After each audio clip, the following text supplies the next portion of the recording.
Over the last 6 months, I haven't used any form of online entertainment by myself. So I haven't scrolled social media. I haven't been watching YouTube videos. I haven't been watching TV shows or movies. I haven't been playing video games. I haven't been watching sports. I haven't been doing anything. And this has given me a level of focus and discipline that's almost hard to actually put into words. It's been pretty damn crazy. One of the key factors that helped me to get to the point where I could do this is having my phone set up properly so it wasn't distracting me at all. And to be honest, if I didn't have my phone set up the way I'm going to show you how to set it up in this video, this would have been really, really difficult and, to be honest, almost impossible. So in this video, I will show you exactly how I am currently using my phone, how my phone is currently set up so that I am completely distraction free. Let's get into it. So firstly, you need to understand this statement. If you understand this statement and you truly believe it, this is going to be a very, very easy setup for you. Your phone is a tool and not a toy. If you truly believe this, trust me, this is going to be an easy setup video. Think about this. This is a saw, right? This is not interesting. This is not exciting. There's nothing cool about a saw, right? But when you need to cut something, you're going to use your saw, okay? I don't need my saw to be brightly colored. I don't need to be fun and interesting. I just need to be able to use it when I need to cut stuff. You should be thinking about your phone like that. How can I use my phone to get all the utility that the phone provides, but not use it for distraction, not use it for annoying, silly stuff? Because at the end of the day, you're not going to be playing around with the saw unless you're some sort of psychopath. So the same thing should apply with your phone. Don't play around with your phone. Don't use it as a toy to entertain and distract. Just use it for the utility that it provides. So understand that, and this will be really easy. All right, now that I got that out of the way, let's actually set up the phone. First thing we need to do is we need to delete everything that is non-essential. Just get as much off your phone as possible. In a week's time, you should have re-downloaded a few things because you actually needed it. If you haven't re-downloaded anything, you probably haven't deleted enough. So very simply, you just hold down on the app and then you press remove app, delete from home screen. TikTok, you should not have on your home screen. You should not have it on your phone. There's a lot of garbage that we currently have on our phones that needs to go. You don't need any video games on your phone. You probably don't really need any social media unless you're posting or communicating with people on it. There's just a lot of junk. We want to declutter all the junk. So that is absolutely step one. Get rid of anything. Delete everything from your phone that is non-essential. It should be worth noting that things like social media, I've completely removed from my phone. And if I need to access it, for example, to post things, I'll actually access it on my computer. Because when I do it on my computer, there's much more customizability on the display because I don't really want to see a discover feed. I don't want to see what's going on.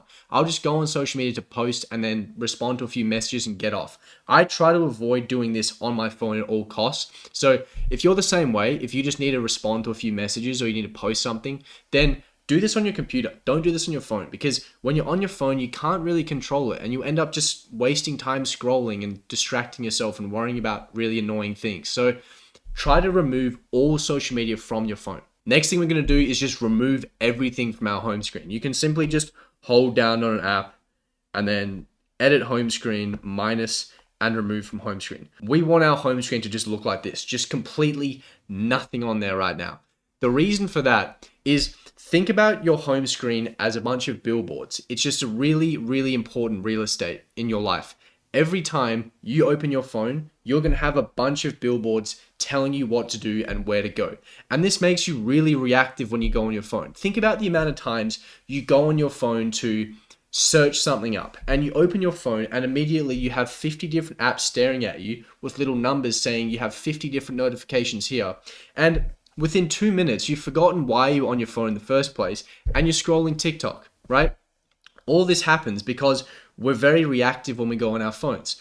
Whereas if you go on your phone and your home screen is blank, there's nothing there, you have to be proactive about what you're doing on your phone. You have to actually search things up and you have to find what you're looking for. It's not just there and you just click on the shiniest thing on your screen like most people do. So get rid of everything from your home screen. Now you can either keep the home screen completely blank, which I actually really like doing. I think it's very good because you're the most proactive when you go on your phone if there's literally nothing on your home screen. But sometimes people like to have a few things on their home screen, a few things that they can click on.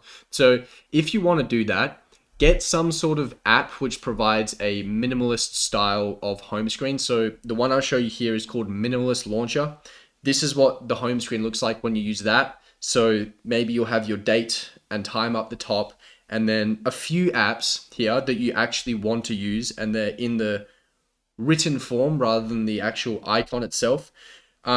If you want to get that, then go to Minimalist Launcher. It's a free app. I'm not going to show you how to set it up because it is absolutely idiot proof. It'll literally show you click by click how to set your phone up the way that I just showed you there.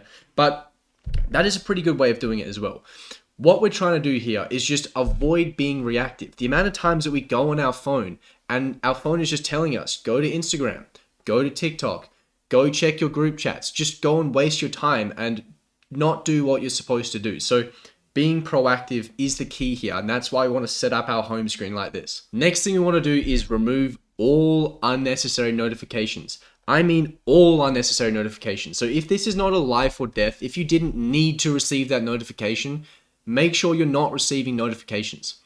Just like when we deleted the apps, I want you to over-remove notifications. We want as many notifications gone from our phone as possible.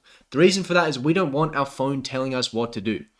I see people who literally have notifications on their phone saying, go on Clash of Clans, you have a builder available. Like, imagine your phone telling you, go and play video games. Or people get notifications for things like Instagram. It's like, go and scroll social media. That's what your phone is telling you. We don't want our phones telling us to do things that we actively are trying to not do. So as much as possible, we want to delete notifications. Remove as many notifications as possible. So for the apps that we actually have remaining, which should be actually quite few by this point, what we want to do is we want to go to settings and we want to search in the app that we want. So for example, if you want to stop receiving messages from group chats, then you go to Messenger, then go to notifications. And as you can see, there's all these ridiculous notifications on right now. No, I don't want to receive notifications from Messenger. So just turn it off and go through each of your apps and turn this off. An exercise I like doing is if you have, for some reason, received a notification, if it slipped through the cracks, think, did I need that notification? The answer is no. Go to that app, turn it off, and just keep progressively removing as many notifications as possible. It actually makes quite a big difference mentally when you don't have your phone buzzing at you all the time. It feels really good when your phone is not ding, ding, dinging all the time telling you to do things. It's a good thing to do, so get rid of as many notifications as possible. The next thing you want to do is turn our phone to grayscale mode. So this means that your phone is going to be in black and white. Now, you might be thinking, I don't want to do this. If you're thinking that, that is because you still think your phone is a toy and not a tool. Because at the end of the day, you wouldn't really care if your saw was red or if your saw was black. Because at the end of the day, you're using a saw because you want to cut things, not because of what color it is. If you still want your phone in color, it is because you still want some enjoyment, some entertainment out of your phone, okay? Let's try and avoid thinking about our phone as a toy. So the reason we want grayscale is obviously because it makes our phone ugly. It makes our phone unappealing. We don't want to spend time on our phone. We're going to get on our phone and think, ugh, I don't like this. I don't want to spend time here. I'm just going to do what I need to do and then I'll probably get off it. They did some studies on this and they found that people who had grayscale used their phone 25% less. So if you could do one small thing and use your phone 25% less, probably a good thing to do. So to turn on grayscale mode, we want to go to accessibility. We want to go to display and text size. We want to scroll down until we see color filters. We want to turn this bad boy on. We want to select the grayscale option here and turn this intensity, crank this thing all the way up to the max, all the way as high as you can possibly go so your phone is just completely black and white. Now, there's probably times where you actually need some color on your phone if you're scanning a QR code, or I'm not sure. There might be a time where you need color on your phone. So to be able to quickly switch in and out of black and white is a good idea. And you can actually set up your phone so when you triple click the power button on your phone, it switches from black and white to color and from color to black and white. So the way you want to do that is you want to go to accessibility again. You want to scroll all the way down until we see accessibility shortcuts. And then you want to select the color filters option. So now when I triple click the power button, it switches to color. And when I triple click it again, it switches black to black and white. So that's a pretty good hack to just switch in and out quite efficiently. So I would recommend adding that when you do add your Grayscale. Next thing you want to do is download Google Chrome. In my opinion, Google Chrome is a far better web browser than Safari because Google Chrome just has more customizability and we can make it less distracting. So download Google Chrome. This is what Google Chrome looks like on the App Store. So download it. So now that we have Google Chrome, we want to open it up, and you can see here there's a few distracting things. Like Google Chrome is saying, do you want to go on Facebook? Do you want to go on YouTube? No, I don't. Okay. The way we want to remove everything from Google Chrome so it's very proactive rather than reactive is select this little pencil icon on the top left and just toggle all of these off, especially Discover Feed, because I'll show you what Discover Feed looks like. If you have this garbage on, which I've accidentally just opened something here, but if you have the Discover Feed on, it's just going to show you all of this crap, all of this garbage that you don't want to see. So make sure you toggle everything off and your Google Chrome will look like this. This is a far better default browser to use than Safari. So I would just set your Google Chrome up like this. And now what you want to do is set it as your default browser. So the way we want to do that is just go to settings, just search in Chrome and open up Chrome, go to default browser app and make sure you selected Chrome as your default browser. So now every time you open up some link, it'll take you to Chrome. Use Chrome as your default browser. It's a much better one. It's a lot less distracting, much more proactive rather than reactive. That is really all I do to set up my phone. So it is very much distraction free. Now that your phone is really ugly from the Grayscale, it's got no billboards, no distractions on your home screen. Your default browser isn't distracting at all.